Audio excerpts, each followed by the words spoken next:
Good evening, Sharks fans. Yet another shootout victory to be discussed.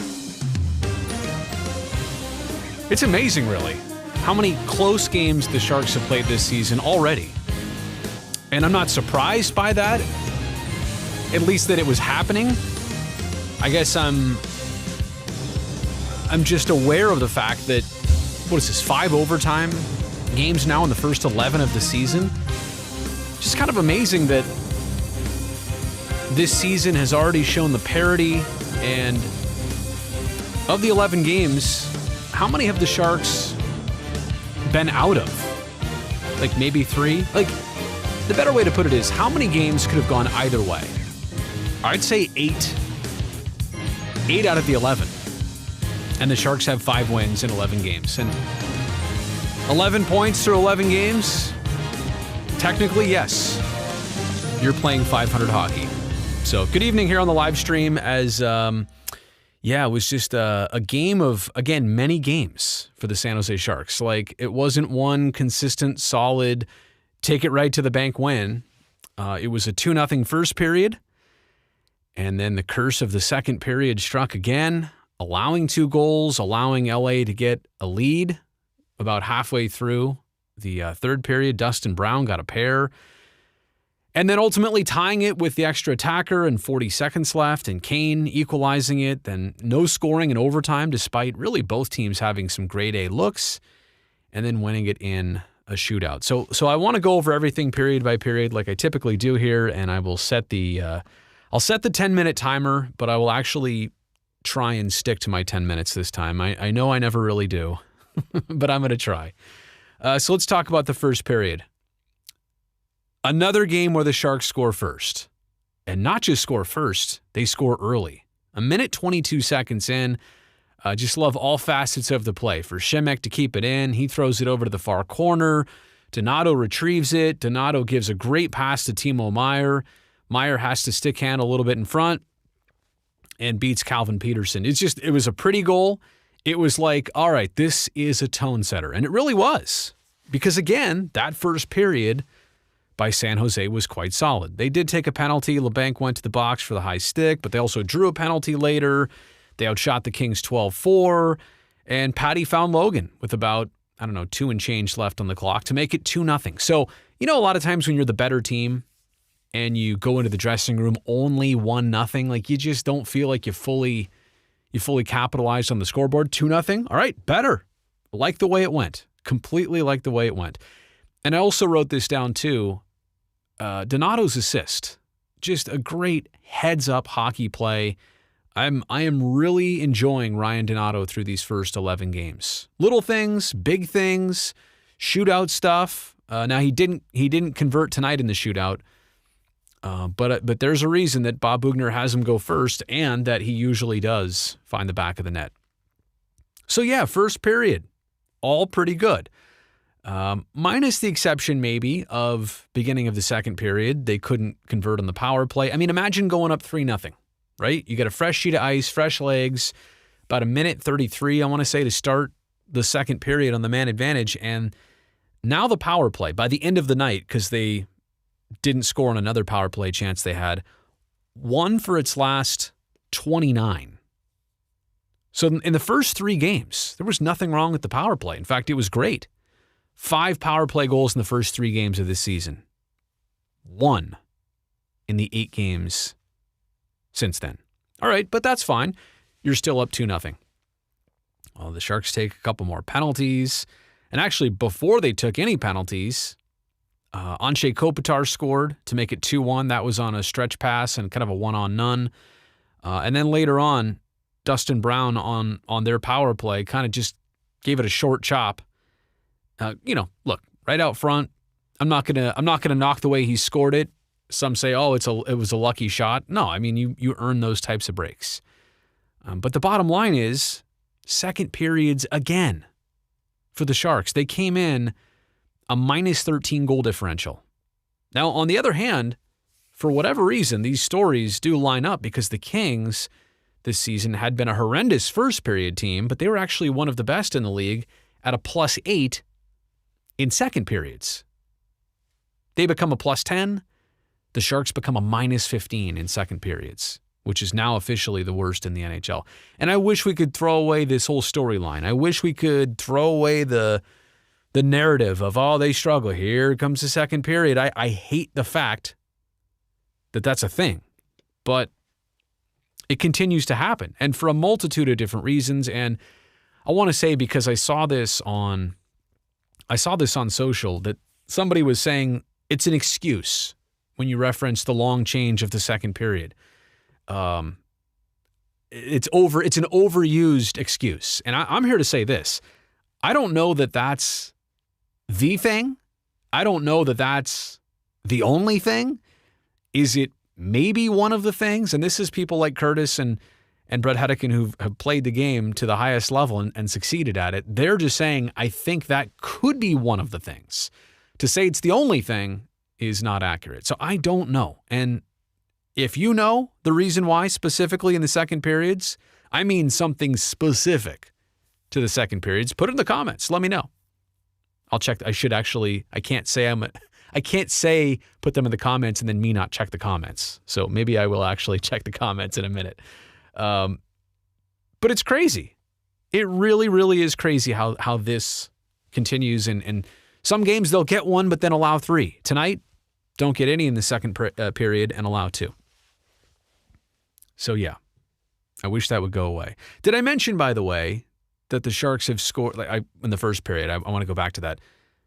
Not only scoring early, but that's now 3 games in a row they've scored first. We talked to Timo Meier first intermission, and that was a topic.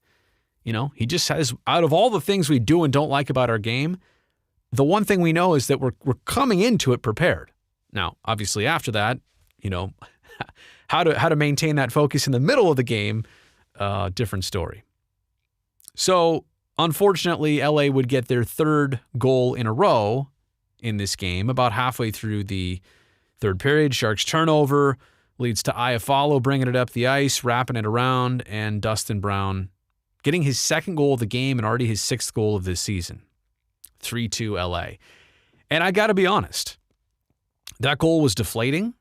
That goal felt like it might have been the last one scored on the night. So I do give the Sharks a lot of credit for not just getting, putting the extra attacker out there and pulling Jones and all that stuff, but to actually capitalize on it, to actually send this game to overtime, to get something out of it. Honestly, the Sharks were that close to a regulation loss tonight. I'm going to sum all this up in the big picture here in just a second. I feel like I've been kind of nitpicking through the games, and I need to get to the bigger picture. And really the topic of this video, the headline of this video, are all these overtime wins for San Jose, are they actually costing the team? It's something you wouldn't normally ask yourself in a regular season, right? Because you're playing Atlantic teams and Metropolitan Division teams and Central Division teams. But here, when you're only playing Pacific Division teams, like, that's a legitimate question, because it's another 3-point game, 3 in a row. And the other thing is, I mentioned the Sharks playing all these close games. 5 of 11 have gone to overtime. The last 3 in a row have gone to a shootout. But the thing is consider the opponent. I mean, if you were taking the Avs or the Blues or the Golden Knights, deep into these close games, okay. But the problem is that you're taking teams that you hope to and you have to be better than in the standings, and you are, I don't want to say allowing them to get points, but quite honestly, they are getting points. If you really want to separate yourself from the LAs, from the Anaheims, it has to happen where some nights you get points and they don't.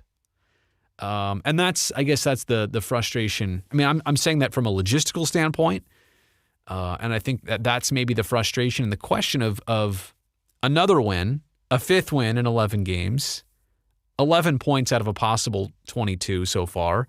You're getting them, but other teams are getting points, and they're getting something out of this too. So I wish I had an answer for that. I don't know yet. We don't know yet how costly these games, these wins are going to be, unless they eventually get some that are of the regulation variety. And I get it. I mean, I'll say it again.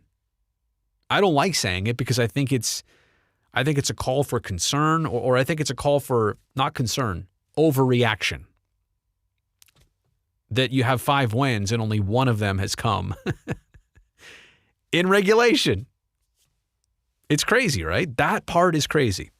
And we should also say this too, as I give a quick review of the shootout here. Martin Jones to be flawless again in the skills competition. Logan to get the game winner, went glove side high. I mean, the Sharks are, I have to be honest, when they go to 3-on-3 overtime, I have always felt that game benefits their style and their personnel, right? Not a lot of teams have that, and just their puck possession and, even in down years or even last year, when they would get into an overtime situation, I still felt like, all right, this, not just because the game was obviously tied and close, but because of the skills they possess, that overtime is, to me, with this group, it's always going to be a specialty. And for whatever reason, for Martin Jones, the shootout, he just shines. In fact, going back to 2015-16 when he joined the Sharks, I want to say right now, and I'm going to have to double check this, but he has the most overtime and shootout wins combined in the entire NHL since joining the Sharks. He was tied with Braden Holtby before tonight. I would imagine tonight, just based on this, pushed him over the edge. So look, winning games, yes. Winning games the way you want to win games, not necessarily. Decidedly beating teams that you should hope to, not yet. But all things considered, I'm going to take it back even higher than this, up to 35,000 feet. They still haven't even played a home game yet. The San Jose Sharks have only practiced in San Jose for a couple days? So I do want to give them the benefit of any doubt. Timer. There it is. There's my 10 minutes. So what I'm going to do now is take a quick gander at the questions and comments. Trading Burns. Holy smokes. I got to say, Curtis and I were talking about this before our show started tonight. All things considered, and I think he would even like more offensive production, but okay. Brent Burns is having, an uptick season right now. That is definitely something that I've noticed. He's and Drew Remenda the other day pointed this out. I mean, when he joined us, one of the first things he wanted to say was how Burns has tightened things up quite a bit. And you could tell the attention and the focus to defense and cutting down turnovers. It's all been there, and it's noticeable. So there's Drew saying that. But I also understand that makes him an attractive commodity. I get it. I'm not fueling that trade conversation. But there you go. Jolie Tacos, hear me out. New motto: San Jose Sharks torture. Look, that's probably how I was trying to start this video. Is just by saying all these close games add up to, almost like a bit of frustration, like a bit of insecurity. Yeah, you're winning, but, or even the close games, like I said, that the Sharks have lost. If 8 of your first 11, which is realistic, I really do think 8 of the first 11 could have gone either way. And they've got 5 wins. So could it be 6 or 7 wins and you'd feel like you're cheating the system? Maybe. But could it also be flip-flopped? 3 wins? Then you'd feel pretty bad right now, 3 wins in the first 11 games. So there's a lot going on. Jason saying not just the mental aspect and the points aspect, but the physical aspect as well, given how frequent some of these games are. And look, at this point, the Sharks are going to average a game every less than 2 days. It's like 1.9 something days is the average between or from game to game. And there's a ton of back-to-back nights. There's a lot of Friday, Saturday situations coming. So does it help? Does it hinder? I don't know. We're going to find out.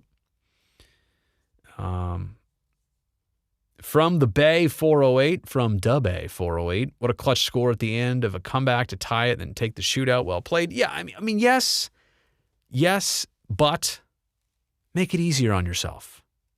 Don't have a second period where you give up 2 goals and take 3 penalties and allow a power play goal. Don't make it so hard. And I think that's probably the theme of tonight. Feel good enough with just a little bit of, not regret, but wishing that it could turn out a little bit different. All right. So it's a little bit late.